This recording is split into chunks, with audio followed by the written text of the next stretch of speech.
بسم اللہ الرحمن الرحیم۔ ہم بستری سے پہلے ایسے عمل جس سے آپ کی لذت میں بھرپور اضافہ ہو جائے۔ مکمل تفصیلات جاننے کے لیے ویڈیو کو آخر تک ضرور دیکھیں۔ ویڈیو شروع کرنے سے پہلے اگر آپ نے ہمارے چینل کو سبسکرائب نہیں کیا تو پلیز ہمارے چینل کو بھی ضرور سبسکرائب کریں۔ ہر شوہر کو چاہیے کہ وہ اپنی جنسی سوجھ بوجھ کو بڑھائے۔ کوئی شخص بھی جنسی لذت حاصل کرنے کے شعور کے ساتھ پیدا نہیں ہوتا، بلکہ ایک سمجھدار شوہر اپنی شریک حیات کے رد عمل سے یہ سب کچھ سیکھتا ہے۔ وہ برابر اپنی اسی صلاحیت کو ترقی دینے میں لگا رہتا ہے کہ وہ فریق ثانی کو لذت پہنچائے اور اس کے بدلے میں خود اس سے زیادہ وہ لذت حاصل کرے۔ مباشرت سے پہلے بستر پر ایک موٹا کپڑا بچھا لیا جائے تاکہ بہہ نکلنے والی فالتو منی بستر کو خراب نہ کر دے۔ اسی طرح مباشرت کے بعد شرمگاہوں کی صفائی کے لیے پہلے سے قریب ایک صاف کپڑا بھی رکھ لیں۔ باقاعدہ مباشرت سے پہلے میاں بیوی کا چند منٹ کے لیے ایک دوسرے کے جسم سے کھیلنا دونوں میں محبت کو پیدا کرتا ہے۔ پہلے دونوں کپڑوں سمیت اپنے جسم کو ایک دوسرے کے ساتھ مسلیں اور کچھ دیر بعد ایک دوسرے کے جنسی اعضاء کو ہاتھ سے ٹٹولیں اور مسل کر اسے لذت دیں اور خود بھی لطف اندوز ہوں اور اپنی بیوی کو بھی لطف اندوز کریں۔ لباس اتارنے سے پہلے چند منٹ کا یہ کھیل نہ صرف حصول لذت کا ایک اچھا ذریعہ ہے بلکہ اس سے بیوی کو مباشرت کے لیے مکمل طور پر تیار ہونے میں بھی بھرپور مدد ملتی ہے۔ تاہم اگر مرد سرات انزال کا شکار ہو تو اس سے دوران خاص احتیاط کی ضرورت ہوتی ہے۔ میاں بیوی کا جنسی تعلق کوئی گناہ نہیں بلکہ صدقہ ہے۔ بیوی سے محبت کیسے کریں؟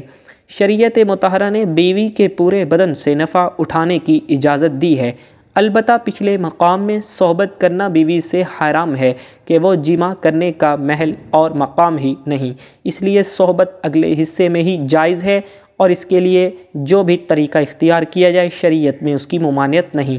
البتہ اشارتاً دو طریقے بہت معلوم ہوتے ہیں۔ پہلا طریقہ جو ہر جاندار میں فطری طریقہ ہے کہ مرد اوپر رہے اور عورت نیچے، اس میں جان بین سے لذت کا حصول زیادہ ہے۔ نیز یہ طریقہ استقرار حمل کے لیے بھی معین ہوگا۔ بیوی سے جس طرح چاہیں محبت کر سکتے ہیں، کھڑے ہو کر، بیٹھ کر، لیٹ کر، آگے کی طرف سے، پیچھے کی طرف سے، یعنی اگلی شرمگاہ میں مرد اوپر ہو اور عورت نیچے ہو یا اس کے برعکس سب طرح بیوی سے صحبت کرنا جائز اور درست ہے۔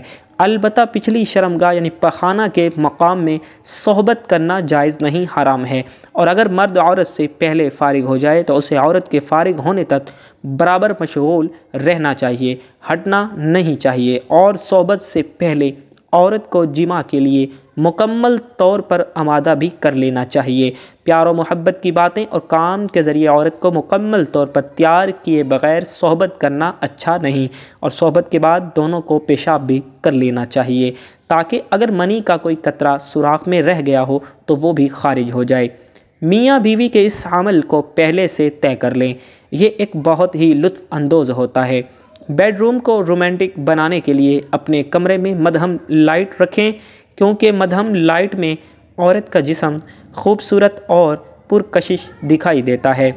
اسی طرح کمرے میں اپنی پسند کی خوشبو بھی لگائیں۔ ہم بستری سے پہلے میاں بیوی دونوں اپنی شرمگاہوں کو ٹھنڈے پانی سے دھو لیں، یہ مرد کی ٹائمنگ میں اضافہ کرتا ہے اور عورت کی شرمگاہ اس قدر تنگ ہو جاتی ہے کہ جس سے ہم بستری کرنے میں بہت ہی زیادہ لطف محسوس ہوتا ہے۔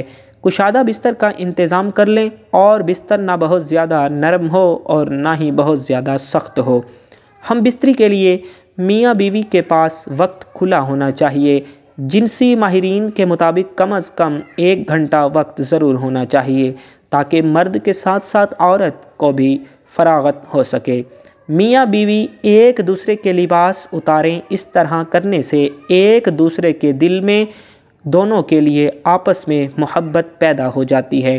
شوہر کے لیے بیوی کی شرمگاہ چھونے اور دیکھنے میں کوئی حرج نہیں ہے، لیکن اسے چومنا بے حیائی ہے۔ اسی طرح بیوی کے لیے مرد کی شرمگاہ کو چھونے اور دیکھنے میں کوئی حرج نہیں ہے مگر اسے چومنا بے حیائی ہے اور اسلام کی پاکیزہ تعلیمات کے خلاف ہے۔ میاں بیوی میں خدا کی طرف سے ہی محبت پیدا ہو جاتی ہے۔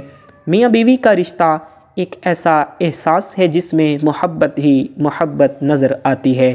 بعض اوقات کچھ لڑکا لڑکی کی شادی پسند سے نہیں کی جاتی، لیکن وقت گزرنے کے ساتھ ساتھ ان میں ایک دوسرے کی اتنی محبت پیدا ہو جاتی ہے کہ وہ ایک دوسرے کے بغیر نہیں رہ سکتے۔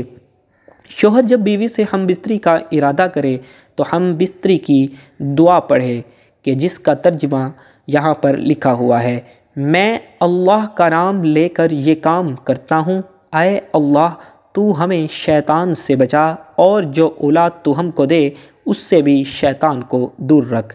اس دعا کے پڑھ لینے کے بعد اس وقت کی ہم بستری سے جو اولاد پیدا ہوگی شیطان اسے کبھی ضرر نہ پہنچا سکے گا۔ اس کو ضرور پڑھنا چاہیے، کیونکہ ہم بستری کے وقت اللہ کا نام نہ لینے سے شیطان کا نطفہ بھی مرد کے نطفے کے ساتھ اندر چلا جاتا ہے۔ صبح کے وقت قربت کے فوائد۔ جو مرد صبح کے وقت اپنی بیوی کے ساتھ مباشرت کرتے ہیں وہ لوگ کبھی بھی مردانہ کمزوری کا شکار نہیں ہوتے ہیں اور ان کی مردانہ طاقت دن بدن بڑھتی رہتی ہے، کیونکہ اس وقت ان کے جسم میں بے پناہ جنسی طاقت موجود ہوتی ہے۔ اس وقت جنسی کمزوری کا شکار افراد بھی بہتر انداز میں قربت کر سکتے ہیں، کیونکہ اریکشن اپنے عروج پر ہوتی ہے اور رات بھر آرام کے بعد انسانی جسم صبح کے وقت جنسی توانائی سے بھرپور ہو چکا ہوتا ہے، اعصاب فریش ہوتے ہیں، اور یہی وہ وقت ہوتا ہے جو مرد اور عورت کے درمیان قربت کے لیے بہت بہتر اور مفید وقت ہوتا ہے، کیونکہ اس وقت مردوں کے ہارمونز عروج پر ہوتے ہیں اور ان کے اندر جمع کرنے کی طاقت پوری طرح جوش میں ہوتی ہے۔ اس وقت قربت کرنے سے بہت زیادہ تسکین ملتی ہے، جس سے مرد اور عورت دونوں کو پوری طرح جنسی لذت ہوتی ہے۔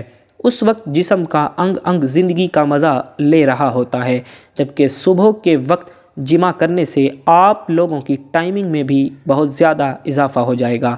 اس وقت ذہن پر کوئی بوجھ یا پریشانی نہیں ہوتی، اس لیے اس کا پورا دھیان جنسی قربت پر ہوتا ہے۔ اس وقت مباشرت کرنے سے عورت کے اندر حمل ٹھہرنے کا امکان بھی بہت زیادہ ہوتا ہے۔ اسی طرح رات کو 10 بجے تک سو جانا چاہیے۔ آپ لوگوں کے جنسی حصوں کو بھی پورا سکون حاصل ہوتا ہے۔